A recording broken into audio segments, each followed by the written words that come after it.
हरे कृष्णा। सभी का बहुत बहुत स्वागत है। आज का हमारा दूसरे अध्याय का होपफुली आखिरी दिन है ना। तो दूसरे अध्याय के लिए हमने ये आज का तीसरा दिन है, हमने पार्ट पार्ट में किया है क्योंकि बहुत बड़ा अध्याय है ये। ठीक है, तो चलिए मंगलाचरण करती हूँ और उसके बाद हम देखेंगे हमने जहां पर छोड़ा था। हमने कल 48 श्लोक तक किया था, है ना, 48 तक किया था। आज हम 49 से चालू करने वाले। ओम नमो भगवते वासुदेवाय। ओम नमो भगवते वासुदेवाय। ओम नमो भगवते वासुदेवाय। ओम अज्ञानतिमिरान्धस्य ज्ञानाञ्जनशलाकया चक्षुरुन्मीलितं येन तस्मै श्रीगुरवे नमः। श्रीचैतन्यमनोभीष्टं स्थापितं येन भूतले स्वयं रूपः कदा मह्यं ददाति स्वपदान्तिकं।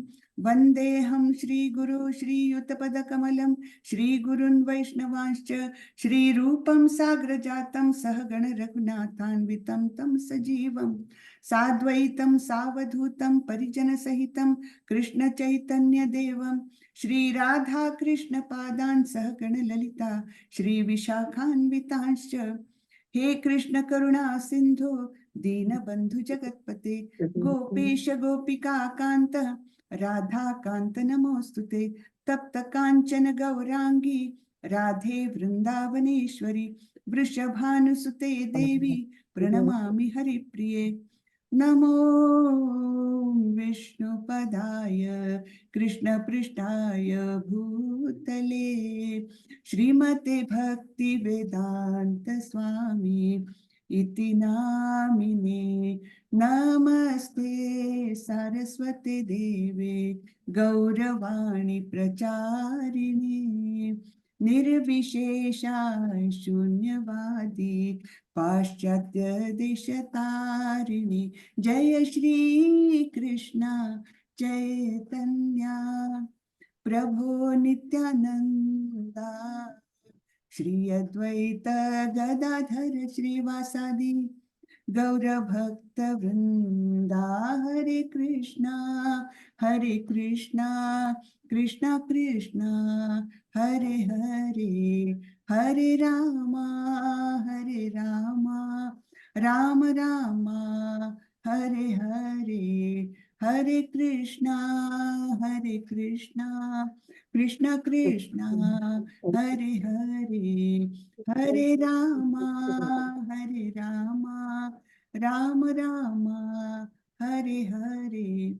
हरे कृष्णा सभी को। हरे सभी कृष्णा। का बहुत बहुत स्वागत है।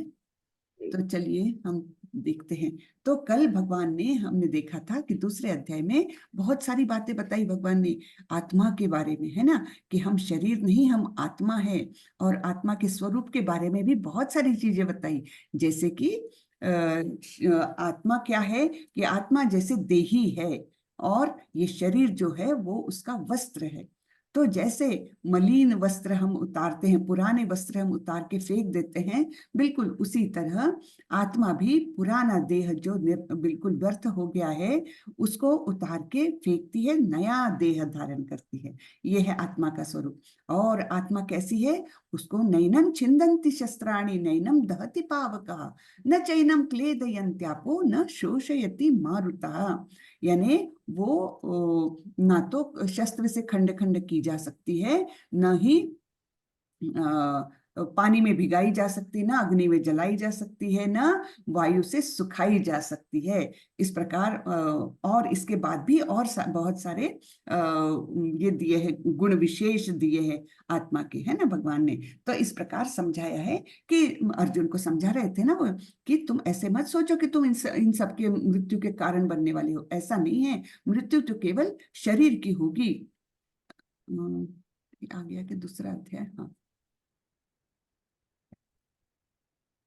हाँ, मृत्यु तो केवल शरीर की होगी, लेकिन जो आत्मा है वो तो अविनाशी है, अव्यय है, शाश्वत है ना। तो इस प्रकार आत्मा का वर्णन किया था।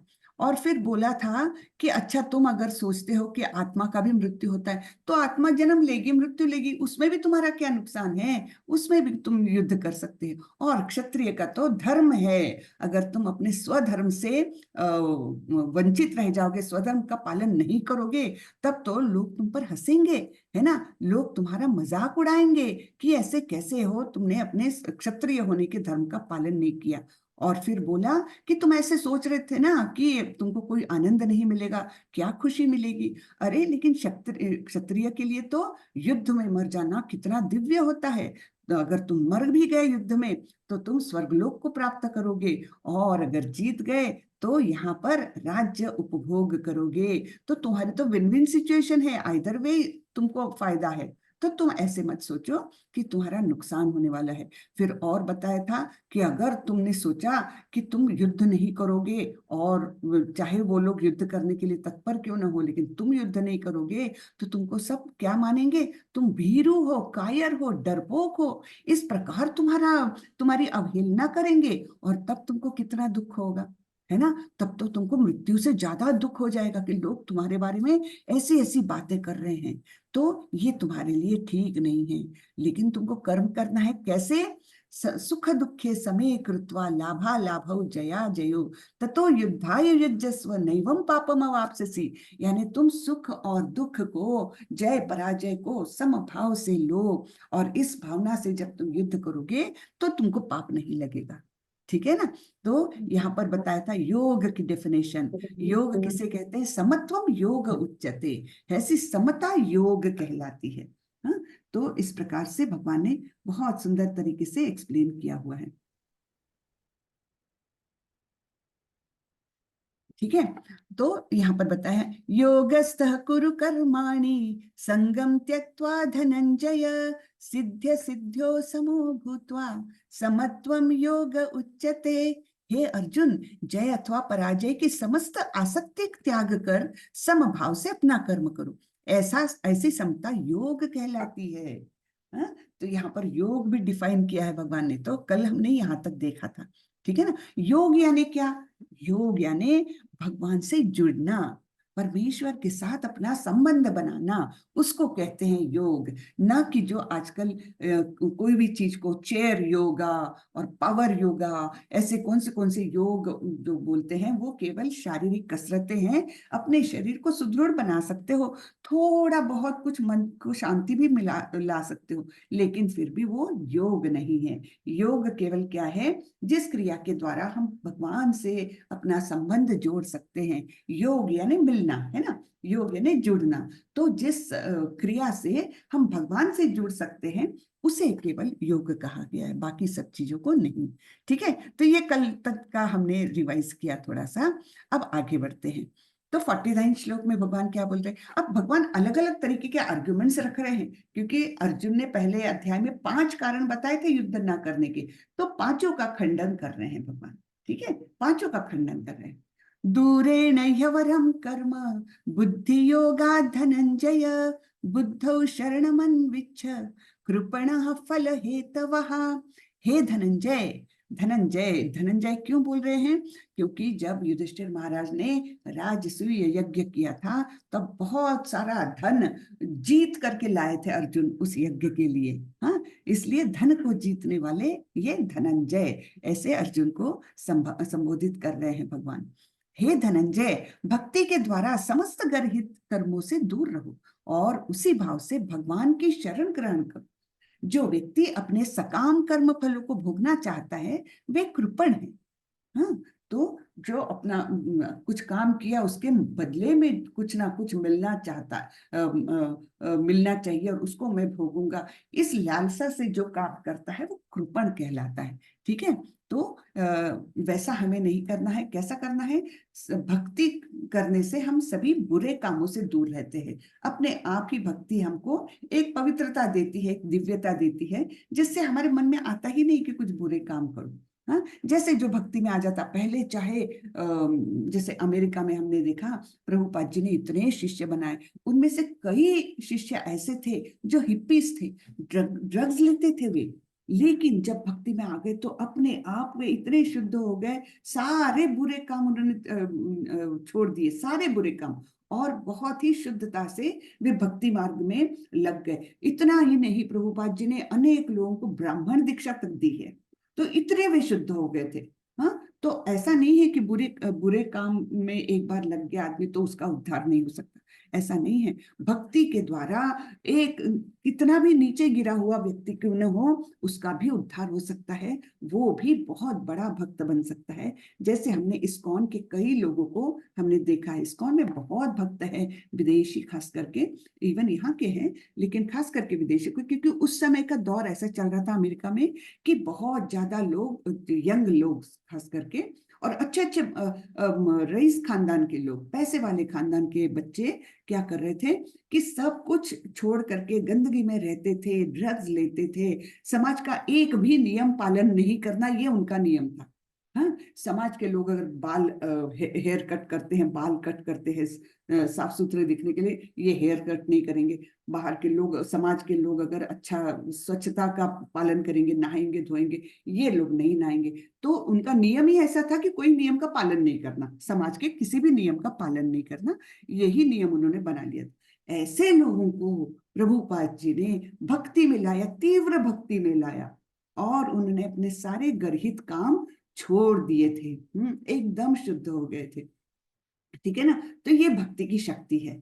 तो भक्ति के द्वारा समस्त गर्हित कर्मों से दूर रहो और उसी भाव से भगवान की शरण ग्रहण करो। जो व्यक्ति अपने सकाम कर्म फलों को भोगना चाहता है वे कृपण है। हाँ, कृपण यानी कंजूस है, वो अपने जीवन के महत्व को नहीं जानता। तो ऐसे व्यक्ति को कृपण कहा जाता है ना। जैसे कंजूस का कैसे होता है, उसके पास लाखों का धन है लेकिन वो रहेगा एकदम दरिद्रता से रहेगा, तो वो उसको कृपण कहते हैं, क्योंकि वो उस धन का इस्तेमाल करके अच्छा जीवन नहीं जिएगा, वो कृपणता से जिएगा। वैसे ही जो लोग मनुष्य जन्म मिला हुआ है उसका महत्व न जान के व्यर्थ के कामों में, सकाम कर्मों में लिप्त रहेंगे, उनको कृपण कहा जाता है ना। क्योंकि इतना बहुमूल्य हमको ये मानव जीवन मिला है, ये भक्ति के द्वारा उसका सदुपयोग करना चाहिए, वो ना करके जो लोग इसको व्यर्थ ही सकाम कर्मों में, बस आज 50,000 कमा लिए, कल 1 लाख कमाऊंगा, हाँ, बस इसी में जो लिप्त रहते हैं, और अपनी तिजोरी भरने का उनका ध्येय है। आज नहीं तो कल सबको मरना है, उसके बाद वो तिजोरी में भरा हुआ धन किसके काम आना है ना। तो खुद तो जीवन ऐसा निकाल दिया कि बिल्कुल दरिद्रता से, तो उसका कोई उपयोग नहीं। वैसे ही इस मानव जीवन का जो महत्व है वो ना समझ के बिल्कुल बेकार पशुओं के समान अगर हम जिएंगे, है ना, पशुओं के समान, यानी आहार निद्रा भय मैथुनंच, बस यही 4 क्रियाओं में अगर हम अपना जीवन निकाल देंगे तो हमने कंजूसी से जीवन जिया, यानी कृपणता से जीवन जिया है ना, जिसका उपयोग नहीं किया। ठीक है, आगे बढ़ते हैं। बुद्धि युक्तो जहाती है उभे सुकृत दुष्कृते तस्माद् योगाय युज्यस्व योगः कर्म सुकौशलम।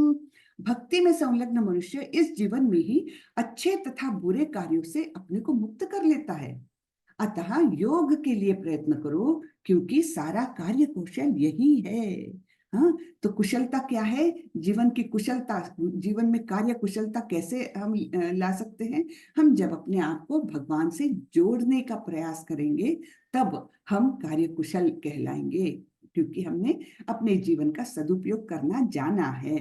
हाँ, तो जो मनुष्य इस प्रकार भक्ति से संलग्न रहेगा वो अच्छे या बुरे दोनों प्रकार के कार्य से अपने आप को अलग कर लेता है, मुक्त कर लेता है। हाँ? और इस प्रकार भगवान से जुड़ने का प्रयास करता है ना। कितना सुंदर दिया है भगवान ने, है ना। कर्मजं बुद्धि युक्ता ही फलम त्यक्त्वा मनीषिणः जन्म बंध विनिर्मुक्तः पदम गच्छन्त्य नामयम्। इस तरह भगवत भक्ति में लगे रहकर बड़े बड़े ऋषि मुनि अथवा भक्तगण अपने आप को इस भौतिक संसार में कर्म के फलों से मुक्त कर लेते हैं। तो इस प्रकार भक्ति में लग के भौतिक संसार के कर्म फलों से मुक्त कर लेते हैं। इस प्रकार वे जन्म मृत्यु के चक्र से छूट जाते हैं और भगवान के पास जाकर उस अवस्था को प्राप्त करते हैं जो समस्त दुखों से परे हैं। ठीक है, तो हम बार बार जन्म क्यों लेते हैं, क्योंकि हम अपने कर्म ऐसे करते हैं कि कर्म फल भोगने के लिए हमको आना पड़ता है। तो जब हम कर्म ही ऐसे नहीं करेंगे जिसका कोई फल उत्पन्न हो रहा है, कल कर्म फलों से ही मुक्त हो जाएंगे, तो हम जन्म मृत्यु के चक्र से भी मुक्त हो जाएंगे, है कि नहीं? क्योंकि हमारा पुनर्जन्म इसीलिए होता है कि हम इस जन्म में ऐसे कुछ काम करते हैं जिसका हमें फल भोगने के लिए यहाँ आना पड़ता है, और इस प्रकार हम जीवन मृत्यु के चक्र में फंसे रहते हैं। तो अगर हमने सारे कर्म ही ऐसे किए जिसका कोई फल ही नहीं है, फलों से मुक्त हो रहे हैं, तो जन्म मृत्यु के चक्र से अपने आप मुक्त हो जाएंगे। और फिर जाएंगे कहाँ? जाएंगे भगवान के पास, जहां पर दुख का नामो निशान नहीं है। वहां पर यानी भगवान का स्वरूप है सच्चिदानंद स्वरूप, वैसे ही हमारे आत्मा का भी स्वरूप है सच्चित आनंद स्वरूप। सत्य यानी अविनाशी, हमेशा रहने वाला। चित यानी ज्ञान से भरा, और आनंद यानी आनंद जिसमें शाश्वत आनंद है। ठीक है, तो ऐसे स्वरूप में हम प्राप्त हो जाएंगे। ठीक है, आगे बढ़ते हैं। यदा ते मोह कलिलं बुद्धिर्व्यतिरतिष्यति तदा गन्तासि निर्वेदं श्रोतव्यस्य श्रुतस्य च। जब तुम्हारी बुद्धि मोह रूपी सघन वन को पार कर जाएगी तो तुम सुने हुए तथा सुनने योग्य सबके प्रति अन्य मनस्क हो जाओगे। अन्य मनस्क यानी विरक्त हो जाओगे, है ना? तो उसके उसके प्रति तुमको मोह नहीं रहेगा। श्रुति विप्रतिपन्ना ते यदा स्थास्यति निश्चला समाधावचला बुद्धिस् तदा योगम अवाप्स्यसि। जब तुम्हारा मन वेदों की अलंकारमयी भाषा से विचलित न हो और वह आत्म साक्षात्कार की समाधि में स्थिर हो जाए, तब तुम्हें दिव्य चेतना प्राप्त हो जाएगी। तो आत्म साक्षात्कार की समाधि में स्थिर होना है। आत्म साक्षात्कार यानी दिव्य ज्ञान की यानी भगवान के प्रति का जो हमारा संबंध है कि हम कौन है और भगवान कौन है, ये जब पूरा ज्ञान हमें हो जाता है तो उसे ही हम आत्म साक्षात्कार कहते हैं। पूरी तरह से हम जान जाते हैं अपना भी स्वरूप और भगवान का भी स्वरूप। तो उसमें हमारा आत्म साक्षात्कार हो जाता है, और वो स्थिति आ जाती है जब हम समाधि में स्थिर हो जाते हैं, केवल अपनी आत्मा में ही स्थिर हो जाते हैं, तब हमें दिव्य चेतना प्राप्त हो सकती है। ठीक है, तो यहाँ पर अर्जुन प्रश्न पूछते हैं स्थित, यानी क्योंकि यहाँ पर क्या बोला है, ये शब्द इस्तेमाल किया है, देखो समाधाव अवचला बुद्धि है ना, अचल बुद्धि अवचला बुद्धि होती है, तदा योगम अवाप्स्यसि। तो अर्जुन पूछते हैं स्थित प्रज्ञस्य का भाषा समाधिस्थस्य केशव स्थितधीः किम प्रभाषेत किमासीत व्रजेत किम। यानी अर्जुन ने कहा, हे कृष्ण, अध्यात्म में लीन चेतना वाले व्यक्ति यानी स्थित प्रज्ञ के क्या लक्षण हैं? वह कैसे बोलता है तथा उसकी भाषा क्या है? वह किस तरह बैठता है और चलता है? हाँ, तो ऐसा व्यक्ति अगर है तो वो किस प्रकार से रहता है, कैसा दिखता है, कैसा बोलता है ना, कैसा चलता है, वो कैसा बैठता है? इस प्रकार का प्रश्न अर्जुन ने कृष्ण के सामने रखा है। अब सारे आखिरी तक के श्लोकों में अभी भगवान क्या बताएंगे? स्थित प्रज्ञ के लक्षण। ठीक है, इनको बोलते हैं स्थित प्रज्ञ के लक्षण। स्थित यानी स्थिर, और प्रज्ञ यानी बुद्धि, जिसकी बुद्धि पूरी तरह से स्थिर है, उसके लक्षण क्या है, इसके बारे में भगवान अभी बताने वाले हैं। श्री भगवान उवाच प्रजहाति यदा कामान सर्वान् पार्थ मनोगतान् आत्मन्येवात्मना तुष्टः स्थितप्रज्ञस्तदोच्यते। श्री भगवान ने कहा, हे पार्थ, जब मनुष्य मनोधर्म से उत्पन्न होने वाली इंद्रिय तृप्ति की समस्त कामनाओं का परित्याग कर देता है, और जब इस तरह से विशुद्ध हुआ उसका मन आत्मा में संतोष प्राप्त करता है, तो वह विशुद्ध दिव्य चेतना को प्राप्त होता है, यानी स्थित प्रज्ञ कहा जाता है। हाँ, वह विशुद्ध दिव्य चेतना को प्राप्त कहा जाता है, जिसे स्थित प्रज्ञ कहा जाता है।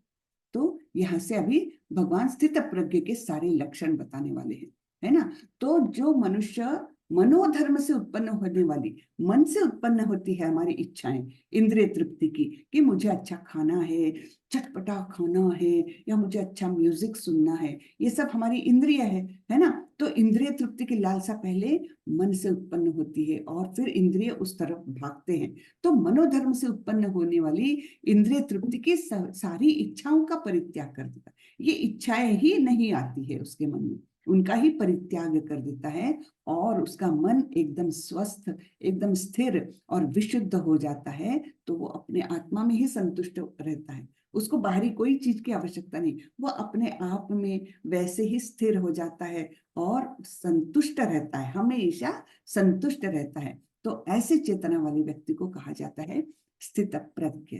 ठीक है, तो यहाँ से 72वें आखिरी के श्लोक तक अभी स्थित प्रज्ञ के लक्षण लिखे। दुःखेषु अनुद्विग्न मनाः, सुखेषु विगत स्पृहः, वीतराग भय क्रोधः, स्थितधीर्मुनिरुच्यते।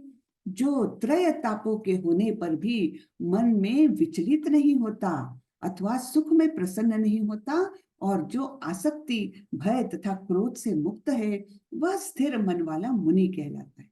अब ये त्रय ताप यानी 3 तापों के बारे में बोला गया है। 3 ताप कौन से है पता है आपको? इस जगत में जो भी कोई है ना, मृत्यु लोक में जो भी कोई है, वो इन 3 तापों से हमेशा परेशान रहता है। एटलीस्ट एक ताप इसमें से हमेशा उसको परेशान करते हैं। 1 मिनट। हाँ,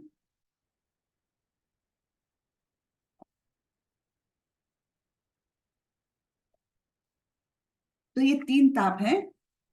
पहला है अध्यात्मिका, दूसरा है आधिभौतिका, और तीसरा है अधिदैविका। तो ये क्या है? अध्यात्मिका यानी हम अपने आप से ही तकलीफ में तकलीफें उत्पन्न करते हैं। खास करके ये मानसिक तकलीफें होती हैं। कैसे कि 5 साल पहले मैं किसी के घर गई थी और उसने मेरे को चाय के लिए भी नहीं पूछा, और ये अपमान जैसा मेरा हो गया। तो वो मैं आज 5 साल बाद भी उसको मन में रिवाइज करती हूँ, और फिर उतना ही क्रोध आता है मुझे जैसे पहले आता था। तो वो क्या हुआ? ये मैं अपने आप को परेशान कर रही हूँ, अपने आप को तकलीफ दे रही। वो हो गई बात 5 साल पुरानी, अब उसको वहीं छोड़ दो, 5 साल पहले ही छोड़ दो, अपना मन स्थिर रखो। लेकिन नहीं, हम ये सब बातें याद करते हैं कि उसने मेरे को बड़ी तकलीफ दी थी, उसने मुझे ऐसा बोला था, मेरे उस रिश्तेदार ने मुझे बहुत बुरा भला कहा था। तो ये बातें हम भूलते नहीं हैं और उसको मन में रिपीट करते हैं। कोई आया, उससे बातें करते हुए हम उसको बताते हैं, बार बार रिपीट करते हैं, एज इफ हमारा कोई लेसन कच्चा ना रह जाए। जैसे स्कूल के लेसन होते हैं ना, तो बार बार रिपीट करते हैं, वैसे हम ये अपमानों के और तकलीफों के जो लेसन है हमारे, वो बार बार रिपीट करते उसको पक्का रखते हैं। लेकिन उससे होता क्या है? उससे हम बार बार डिस्टर्ब होते हैं, है ना, अपने आप को ही बार बार तकलीफें देते हैं हम। तो वो हुआ अध्यात्मिका, है ना, अपने आप ही हम अपने आप को तकलीफ दे रहे हैं, वो हुआ अध्यात्मिका, खुद से ही तकलीफ दे। दूसरा है अधिभौतिका। दूसरा कोई आकर आपको तकलीफ देकर जाए, पड़ोसी आए और आपको एक मार के जाए, या मच्छर आए और आपको काट के जाए, है ना, एक बिच्छू आए और आपको काट के जाए, तो ये दूसरे कोई जीव ने आपको तकलीफ दी, तो उसको कहेंगे हम अधिभौतिका। हाँ, और तीसरा है अधिदैविका। तो हम हमारा कोई दोष ही नहीं है, अचानक से बाढ़ आ गई और हमारा घर बह गया, हम बह गए, हमारे रिश्तेदार कहाँ गए पता नहीं। हाँ, तो ये क्या हुआ? दैवी प्रकोप जिसे हम कहते हैं ना, यहाँ पर अपने भारत देश में ये जनरली ये टर्म चलती है, देव भगवान का प्रकोप हो गया है ना, दैवी प्रकोप। तो इस प्रकार से जब अपने हाथ में कुछ भी नहीं उसके बारे में, अचानक से भूकंप आ गया, अचानक से सुनामी आ गया ना, अचानक से बहुत आंधी आई और आपका छत ही उड़ गया। हाँ, तो इस प्रकार से जो होता है, जिसके बारे में हम कुछ भी कंट्रोल नहीं कर सकते, केवल भगवान के हाथ में है उसको कंट्रोल करना, उसे कहते हैं अधिदैविका। तो ये 3 ताप होते हैं। ठीक है, आप लोग थोड़ा सा नोट करते जाएंगे ना, तो आपको अगले क्लासेस के लिए इजी पड़ेगा। तो ये 3 ताप हुए, अध्यात्मिका, अधिभौतिका, और तीसरा है अधिदैविका। तो ये 3 ताप होने पर भी मन मन उसका शांत ही रहता है, स्थित प्रज्ञ का। तो उसमें वो विचलित नहीं होता, और न ही उसकी लॉटरी भी लग जाए तब भी वो एकदम ऐसा नहीं कि एकदम पागल हुआ, खुशी से, नहीं, वो सुख में भी प्रसन्न रहता है। उसमें कोई एकदम बहुत हाय वो भी नहीं होता, वो खुशी के मारे एकदम उछलता भी नहीं है और दुख से एकदम ज्यादा विचलित भी नहीं होता, वो स्थिर रहता है। हाँ, और जो आसक्ति भय तथा क्रोध से मुक्त है, ना उसको कोई चीज की आसक्ति है कि नहीं नहीं मेरे को वो वैसा शर्ट लेना है, वो मेरे दोस्त ने पहना था, बहुत ही अच्छा शर्ट था, तो वो मुझ पर तो क्या लगेगा, है ना, तो ये आसक्ति हुई। तो उसको ना आसक्ति है, ना कोई चीज का भय है, और ना ही उसको कोई भी क्रोध आता है, क्रोध से भी मुक्त है वो। तो ऐसा व्यक्ति स्थिर मन वाला मुनि कहलाता है ना, स्थित धीर मुनि, स्थित धीर मुनि कहलाता है। ठीक है, ये लक्षण है ना, ये बच्चों से पहले रटाए जाते थे ना, बच्चों को पूरा भगवत गीता तो बहुत ही बड़ी है, लेकिन कुछ कुछ जो इसके पार्ट है, जैसे ये स्थित प्रज्ञ के लक्षण, फिर 12वां अध्याय, 15वां अध्याय, ये बच्चों बचपन से ही रटाए जाते थे। फिर उसको वो अपने आप एक बार रट गए तो फिर उसका मीनिंग भी धीरे धीरे पढ़ के और समझने लगता था। ठीक है, यः तत्तप्राप्य शुभाशुभम नाभिनंदन्ति न द्वेष्टि तस्य प्रज्ञा प्रतिष्ठिता। इस भौतिक जगत में जो व्यक्ति न तो शुभ की प्राप्ति से हर्षित होता है और न अशुभ के प्राप्त होने पर उससे घृणा करता है, वह पूर्ण ज्ञान में स्थिर होता है।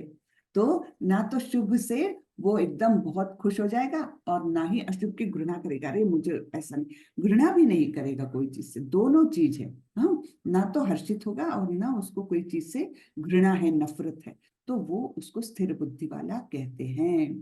यदा संहरते चायम कूर्मोऽङ्गानीव सर्वशः इंद्रियाणीन्द्रियार्थेभ्यस् तस्य प्रज्ञा प्रतिष्ठिता। जिस प्रकार कछुआ अपने अंगों को संकुचित करके खोल के भीतर कर लेता है, उसी तरह जो मनुष्य अपनी इंद्रियों को इंद्रिय विषयों से खींच लेता है, वह पूर्ण चेतना में दृढ़ता पूर्वक स्थिर होता है। ठीक है, इंद्रियों को इंद्रिय विषयों से खींच लेता है। ठीक है, अपनी इंद्रियों को वहां यहाँ वहां टहलने नहीं जाने देता, वो अंदर संकुचित कर लेता है। अभी अभी बहुत एक वीडियो वायरल हुआ था, एक शेर ने एक कछुए को पकड़ा था, लेकिन कछुए ने क्या किया, सारे अपनी इंद्रिय जो सॉफ्ट इंद्रिय होती है, उसके पैर वगैरह सारे अंदर कर लिए, और उसका जो कवच रहता है वो तो बहुत हार्ड रहता है। वो शेर कितने मतलब 15-20 मिनट उससे लड़ता, मतलब ये करता है कि किसी तरह से इसको मैं दबोच लूं, लेकिन वो उसका शेल जो है कछुए का इतना कड़क रहता है, शेर कुछ भी ना कर पाया, ना अपने दांतों से ना नाखूनों से कुछ भी नहीं कर पाया, और वो बिल्कुल सुरक्षित रहा। वो कछुआ कुछ नहीं कर पाया, शेर अपने इतने तेज नाखून और इतने तेज दांतों के बावजूद कुछ नहीं कर पाया। तो वैसे ही ये स्थिर स्थित धीर मुनि जो होते हैं, ये अपनी इंद्रियों को एकदम कछुए के जैसे अपने अंदर समेट लेते हैं, उनको बाहर भटकने नहीं देते, और फिर चाहे कितने भी आक्रमण हो जाए उनके ऊपर, इच्छाओं के आक्रमण या आसक्ति के, मतलब ऐसी कुछ भी चीजें उनको दिख जाए जिसके प्रति सामान्य लोगों को एकदम आकर्षण हो जाता है, लेकिन इसने अपने इंद्रियों को संकुचित कर लिया है, इस पर कोई परिणाम नहीं होता है। हाँ, तो वह पूर्ण चेतना में दृढ़ता पूर्वक स्थिर होता है। ठीक है ना, विषया विनिवर्तन्ते निराहारस्य देहिनः रसवर्जं रसोप्यस्य परम दृष्ट्वा निवर्तते। तो देहधारी जीव इंद्रिय भोग से भले ही निवृत्त हो जाए, पर उसमें इंद्रिय भोगों की इच्छा बनी रहती है। ठीक है, मैंने ऊपरी ऊपरी अपने को लगेगा ये तो इंद्रिय भोगों से बिल्कुल निवृत्त है, ऐसे सिंपल खाना खाता है और इतने सिंपल कपड़े पहनता है, ना पिक्चर देखता है ना मोबाइल रखता है, ऐसा अपने को लगेगा, लेकिन उसमें इंद्रिय भोगों की इच्छा बनी रहती है। वो इच्छा तो अपने को नहीं दिखती है ना, लेकिन उसके अंदर इच्छा रहती है, अरे उसके पास देखो मोबाइल है, मैंने तो मोबाइल भी नहीं लिया हुआ, मोबाइल लेना चाहिए, तो ये इच्छाएं उसके मन में रहती है। तो ऐसे को क्या बोलते हैं, ये स्थिति मुनि नहीं है। हाँ, लेकिन उत्तम रस के अनुभव होने से ऐसे कार्यों को बंद करने पर वह भक्ति में स्थिर हो जाता है। तो यहाँ पर क्या बोला है, देहधारी जीव इंद्रिय भोग से भले ही निवृत्त हो जाए, पर उसमें इंद्रिय भोगों की इच्छा बनी रहती है। लेकिन जब, हाँ, इंद्रिय भोगों की इच्छा निकालना बहुत कठिन होता है ना, ऊपरी ऊपरी तो कोई भी कर ले, भगवे वस्त्र पहन ले, लेकिन अगर मन से इच्छाएं नहीं जाएगी तो बहुत मुश्किल है। लेकिन जब उत्तम रस के अनुभव होने से ऐसे कार्यों को बंद करने पर वह भक्ति में स्थिर हो जाता है। यानी क्या कि देखिए, आपको कोई एक व्यक्ति है, वो हमेशा थर्ड क्लास से प्रवास करता है, हाँ, यात्रा करता है थर्ड क्लास से। लेकिन अगर उसको एसी फर्स्ट क्लास में कभी मौका मिल जाए तो उसको क्या हो जाएगा, हाँ ये तो हायर है ना, तब उसको वो थर्ड क्लास में बैठने की इच्छा नहीं हो जाएगी, हो रहेगी, है ना। उसी प्रकार जब भक्ति में इंसान उस रस को जब स्वाद कर लेता है, भक्ति रस का स्वाद कर लेता है, तब उसको बाकी सारे रस छोटे लगने लगते हैं, बौने लगने लगते हैं, तब वो सारी आसक्तियां उसकी अपने आप निकल जाती है ना, क्योंकि हायर टेस्ट किया है उसने, है ना, हायर चीज टेस्ट की है उसने, तो उसको वो लोअर सारी चीजें जो है उसमें उसका मन नहीं रमता फिर। तो उस इसलिए भक्ति को बहुत सर्वोच्च माना गया है। यततो ह्यपि कौन्तेय पुरुषस्य विपश्चितः इंद्रियाणि प्रमाथीनि हरन्ति प्रसभं मनः। हे अर्जुन, इंद्रियां इतनी प्रबल तथा वेगवान है कि वे उस विवेकी पुरुष के मन को भी बलपूर्वक हर लेती है, जो उन्हें वश में करने का प्रयत्न करता है। तो ये इंद्रियों को वश में करना आसान काम नहीं है, बहुत प्रबल है, बहुत वेगवान है। तो यानी एक अच्छा से अच्छा मनुष्य भी, बहुत विद्वान मनुष्य या बुद्धिमान मनुष्य भी है, विवेकी है, उसको भले बुरे की पहचान भी है, लेकिन ऐसे भी व्यक्ति को वो बलपूर्वक हर लेती है। यानी उनका प्रभाव इतना ज्यादा है, इंद्रिया इतनी प्रबल है कि ऐसे व्यक्ति को भी वे भ्रमित कर सकती है। ठीक है। तानि सर्वाणि संयम्य युक्त आसीत मत्परः वशे हि यस्येन्द्रियाणि तस्य प्रज्ञा प्रतिष्ठिता। जो इंद्रियों को पूर्णतया वश में रखते हुए इंद्रिय संयमन करता है और अपनी चेतना को मुझ में स्थिर कर देता है, वह मनुष्य स्थिर बुद्धि कहलाता है। तो ऐसा व्यक्ति जिसने सारे अपने इंद्रियों को, सारी इच्छाओं को संयमन किया है ना, जब इच्छाएं होगी तो इंद्रियों को कंट्रोल करना बहुत मुश्किल है, तो पहले इंद्रिय इच्छाएं भी उसने दबा ली और इंद्रियों को भी नियंत्रण में रखा और भक्ति में लीन हो गया, यानी भगवान में अपना मन स्थिर कर दिया, तो वो स्थिर बुद्धि यानी स्थित प्रज्ञ कहलाता है। ठीक है। ध्यायतो विषयान पुंसः संगस्तेषुपजायते संगात् संजायते कामः कामात् क्रोधोऽभिजायते। अब ये देखिए 62 और 63 ये दो श्लोक ऐसे हैं जिसमें समस्त अपने साइकोलॉजिकल जो चेंजेस आते हैं उसके बारे में बताया है, बहुत ही सुंदर तरीके से बताया है, और किस प्रकार हमारी जो मानसिक स्थिति हमको पतन की ओर कैसे ले जा सकती है, इसके बारे में एकदम सटीक विश्लेषण इसमें किया जाता है, किया गया है। ठीक है, इसको समझिए। इसमें 8 स्टेप्स है, 62 और 63 दो श्लोक मिला के 8 स्टेप्स दी हुई है, जिसके द्वारा मनुष्य एकदम पतन हो जाता है। कैसा? पहला है ध्यायतो विषयान पुंसा, यानी इंद्रिय विषयों का चिंतन करते हुए। हाँ, जैसे मैंने कोई कार देख ली और वो कार मुझे बहुत पसंद आई, तब मैं उसका ध्यायतो विषयान पुंसा, तो मैं उस इंद्रिय मतलब उस कार का मैं ध्यान करी। इंद्रिय विषय है वो, है ना, इंद्रिय विषय है कार, क्योंकि वो मेरे को सुखकारक लग रही, आंखों को सुखकारक लगेगी बैठने को, मेरा अहम भी सेटिस्फाई हो जाएगा, मेरे पास इतनी महंगी कार है ना, तो मैं उसका ध्यान कर रही हूँ। इंद्रिय विषयों का ध्यान चिंतन, ध्यायतो विषयान पुंसा। फिर क्या होता है? संगस्ते शुपजायते, यानी उसमें आसक्ति पैदा हो जाती है। संग यानी आसक्ति, है ना, तो आसक्ति पैदा हो जाती कि अरे मुझे वो कार लेनी चाहिए, बड़ी सुंदर है। पहले मैंने ध्यान किया, उसका उसका चिंतन किया, उसके बाद मेरी आसक्ति हो गई। फिर क्या हुआ? संगात संजायते कामः। फिर क्या होता है? वो आसक्ति तीव्र आसक्ति में बदल जाती है, काम बोलते हैं जिसे, है ना। तो ऐसी आसक्ति से काम उत्पन्न होता है, और फिर क्या हो जाता है? कामात् क्रोधो अभिजायते। काम से क्रोध प्रकट होता है। यानी मैंने वो कार का ध्यान किया, फिर उसमें आसक्त हो गई, फिर वो तीव्र आसक्ति में बदल गई, और फिर मैंने ठान लिया मुझे तो वो वैसे ही कार लेनी है। और मैं जब मेरे परिवार से उसके बारे में बात करने लगी कि मुझे तो वैसे कार चाहिए, तब फिर परिवार वालों ने बोला पापा बड़ी महंगी कार है, उतने पैसे अपने पास नहीं है। तब मुझे क्या होता है, मुझे क्रोध आ जाता है। मैं बोलती हूँ अरे ऐसे कैसे नहीं ले सकती, ये क्या है, हाँ मुझे तो ये कार चाहिए।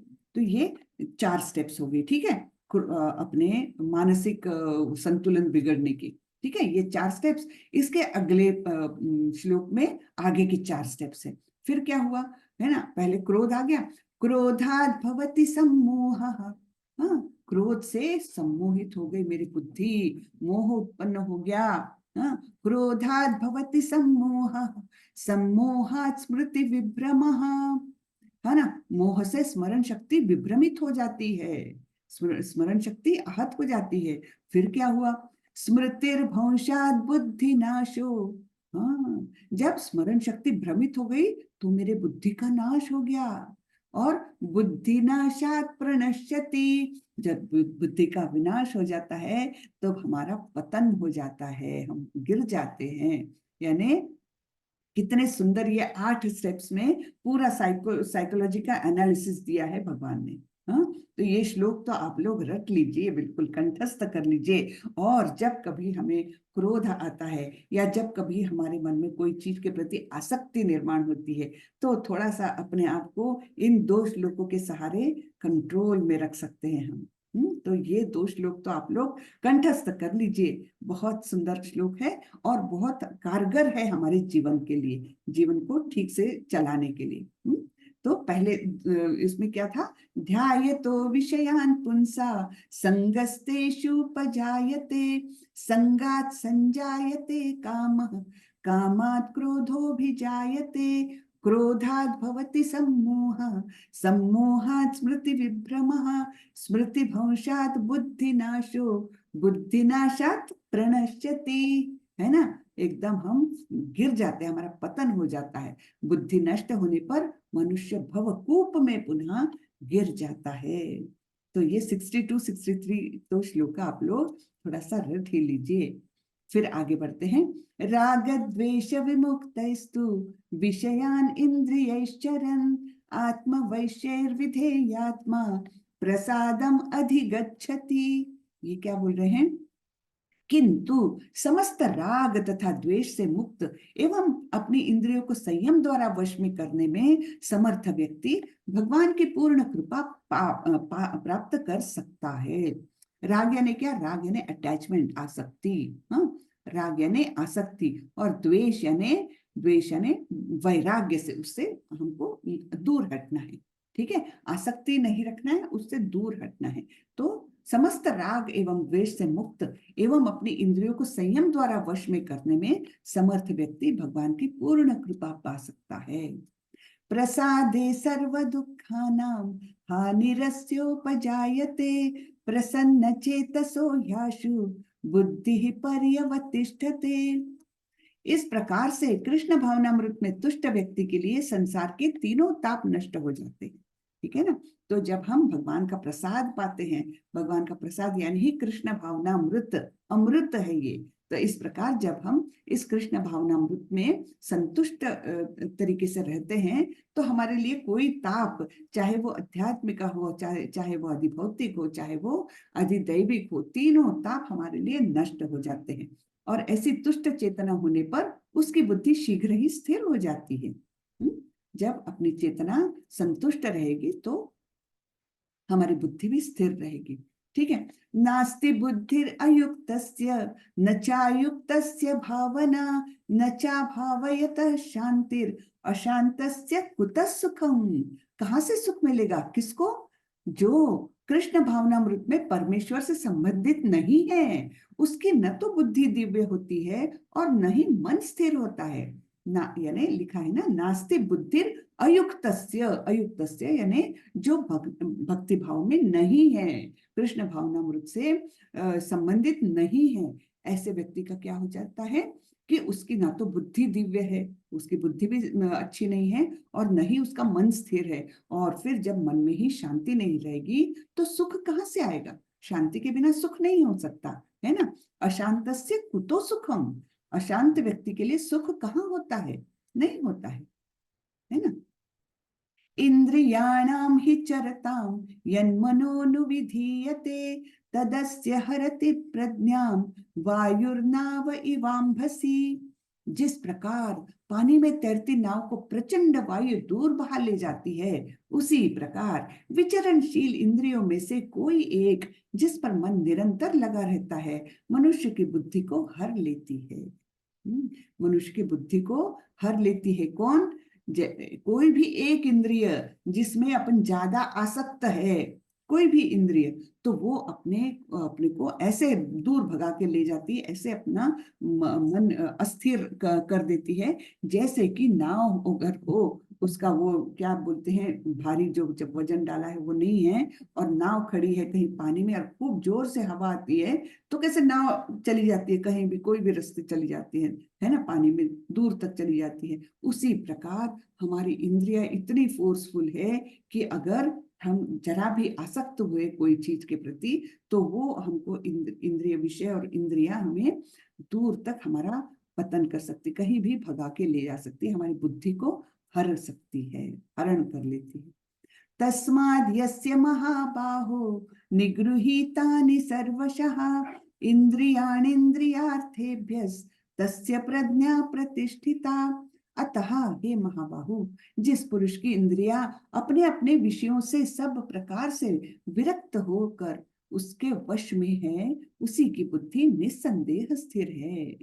ठीक है ना। तो अपने इंद्रियों को स्थिर करना, अपने इंद्रियों पर कंट्रोल करना, ये सबसे बड़ी बात है। इसके साथ अगर हम कर ले, हमारे इंद्रियों पर विजय पा ले, तो फिर हमारी बुद्धि स्थिर हो जाएगी, स्थित प्रज्ञ हो जाएंगे हम, और तब हम छोटे मोटे जीवन के जो भी द्वंद्व है कि मान अपमान या सुख दुख, ये सब में हम विचलित नहीं होंगे, हमारा स्थिरता रहेगी, है ना।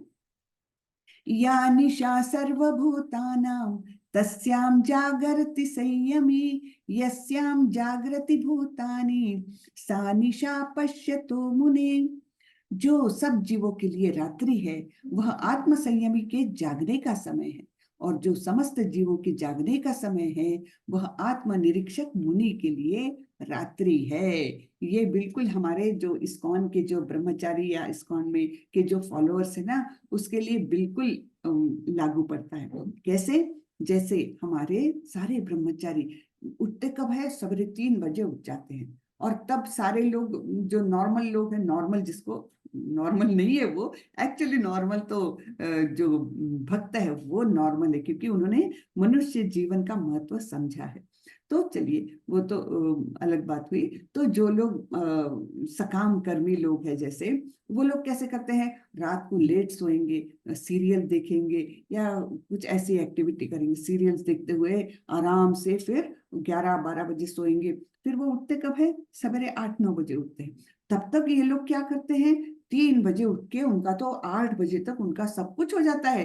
20-20, 25-25 मालाएं उनकी जप हो जाती है, अपने मंगल आरती हो जाती है, दर्शन आरती हो जाती, सब हो जाता उनका। यानी उनका तो आधा दिन निकल गया। उसके बाद ये रात को ये लोग जल्दी सो जाते, क्योंकि ये लेट नाइट वाले जगते रहते। तो ऐसे यानी भक्त का और जो सकाम कर्मी है उनका जो जगने का और इसका समय है, वो बहुत अलग अलग है। ये लोग सकाम कर्मियों को बोले हम 3 बजे उठते हैं, तो बोले कि क्या करते 3 बजे उठ के?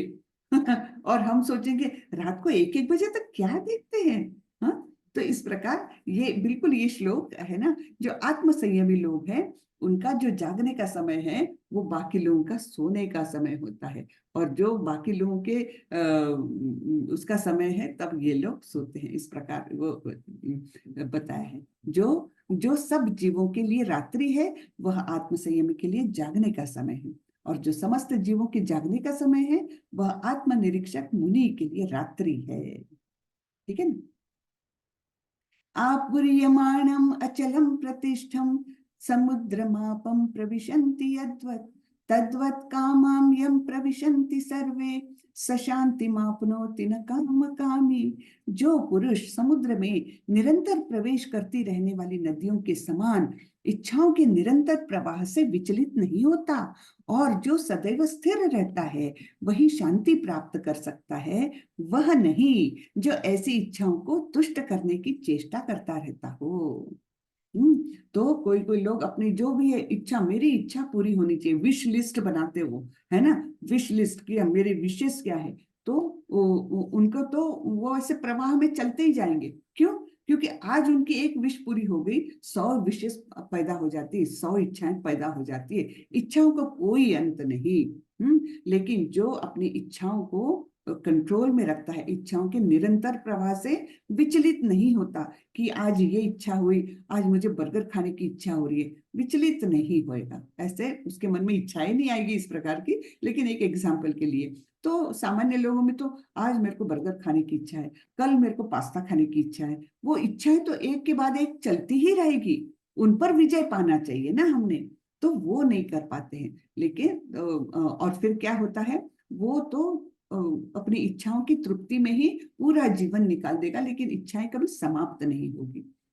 तो जो स्थित निर्गुणी है वो ऐसी इच्छाओं के प्रभाव से विचलित नहीं होता, वो स्थिर रहता है, जैसे समुद्र स्थिर रहता है, कितनी भी नदियां आने दो उसके अंदर, वैसे ही ये स्थित निर्गुणी भी स्थिर रहेगा, विचलित नहीं होगा, उसमें कितनी भी इच्छाओं का प्रवाह आने दो फिर भी। ठीक है।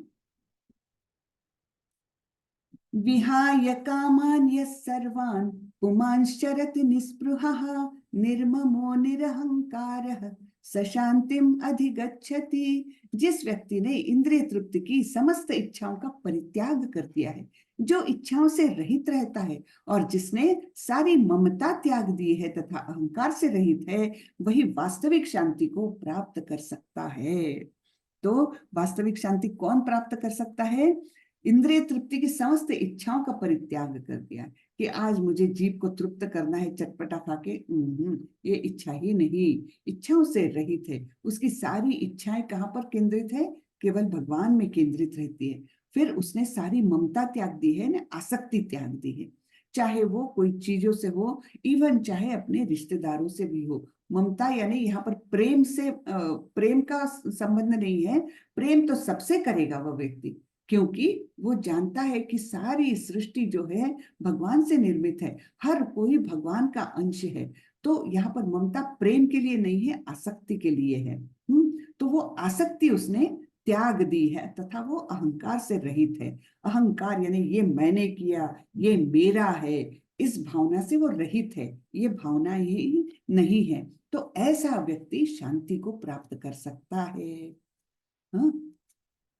एषा ब्राह्मी स्थितिः पार्थ नैनां प्राप्य विमुह्यति स्थित्वा स्यामन्तकालेऽपि ब्रह्म निर्वाणं ऋच्छति। यह आध्यात्मिक तथा ईश्वरीय जीवन का पथ है, जिसे प्राप्त करके मनुष्य मोहित नहीं होता। यदि कोई जीवन के अंतिम समय में भी इस तरह स्थित हो तो वह भगवत धाम में प्रवेश कर सकता है। कितना सुंदर है ना। तो ये जो मार्ग बताया है, स्थित प्रज्ञ के लक्षण बताए हैं, ये क्या है? ईश्वरीय जीवन का पाठ है। ये हमको जीवन की सफलता की ओर ले जाएगा, मनुष्य जीवन की सफलता की ओर ले जाएगा।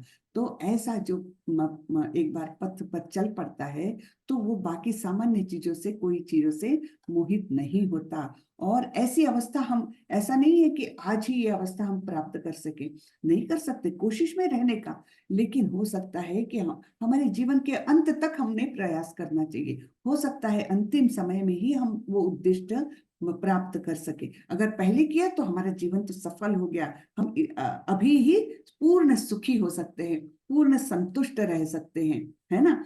तो प्रयत्न तो अभी करना है, लेकिन इसको प्राप्त करना थोड़ा कठिन है। तो इसलिए बोला है कि जीवन के अंतिम समय में भी अगर इस प्रकार हमारी स्थिति हो जाए, हम स्थिर हो जाए, तो हम भगवत धाम में प्रवेश कर सकते हैं। तो ये हुआ हमारा दूसरा अध्याय। ये खत्म हुआ। इस प्रकार श्रीमद् भगवद गीता के द्वितीय अध्याय गीता का सार का भक्ति वेदांत तात्पर्य पूर्ण हुआ। जिनके पास भी बुक है तो वे लोग इस श्लोकों के तात्पर्य को पढ़ने का जरूर प्रयास करें। बहुत सुंदरता से एक्सप्लेन किया है प्रभुपाद जी ने, बहुत शुद्ध भक्ति है ये सब। तो आप लोग अपनी किताब से पढ़ने का प्रयत्न करें। ठीक है, अभी तो हम दूसरे लेवल पर ही है, अभी तीसरा चौथा पांचवा जाना है। अभी से थोड़ा थोड़ा पढ़ने का प्रयास करेंगे ना, तब आपकी रुचि उसमें बहुत बढ़ जाएगी। तो आज का ये अध्याय खत्म होता है। दूसरा अध्याय बताइए, किसी को कुछ समस्या है, कुछ प्रश्न हो तो पूछिए। कैसा लगा ये अध्याय, ये बताइए पहले। ये अध्याय बहुत ही सुंदर है। किसको किसको अच्छा लगा? बहुत अच्छा लगता है माता जी। अच्छा लगा माता जी। है ना, बहुत सुंदर अध्याय है। तो हम तो आपकी क्लास का वेट करते हैं कि कब आपका क्लास आ जाए। आप जी सब जी, काम छोड़ के मतलब 6 बजे के बाद से फ्री हो जाता हूँ माता जी। बहुत अच्छे प्रभु। मैं भी बहुत राह देखती हूँ कि चलो मुझे क्लास में बात करनी है ना। मैं पढ़ा तो नहीं सकती, मैं इतनी विद्वान तो नहीं हूँ, लेकिन जो कुछ है प्रभुपाद जी का वो थोड़ा सा आप लोगों के सामने रखने का प्रयास करती हूँ। ठीक है ना, तो मुझे भी बड़ा ही आनंद आता है। तो चलिए, किसी को कुछ प्रश्न हो तो पूछिए। हरे कृष्ण माता जी। हरे कृष्णा। माता जी, जो 3 ताप बताए थे एक बार वो रिपीट कर दीजिए, हम नोट जी नहीं जी कर पाए। जी जी। तो पहला है अध्यात्मिका, यानी हम ही अपने आप को तकलीफ दे रहे, अध्यात्मिका पहला ताप। आध्यात्मिक का। हाँ। दूसरा है अधिभौतिका, यानी भौतिक जगत का कोई प्राणी, कोई जीव आकर हमें कष्ट दे, है ना, अधिभौतिका।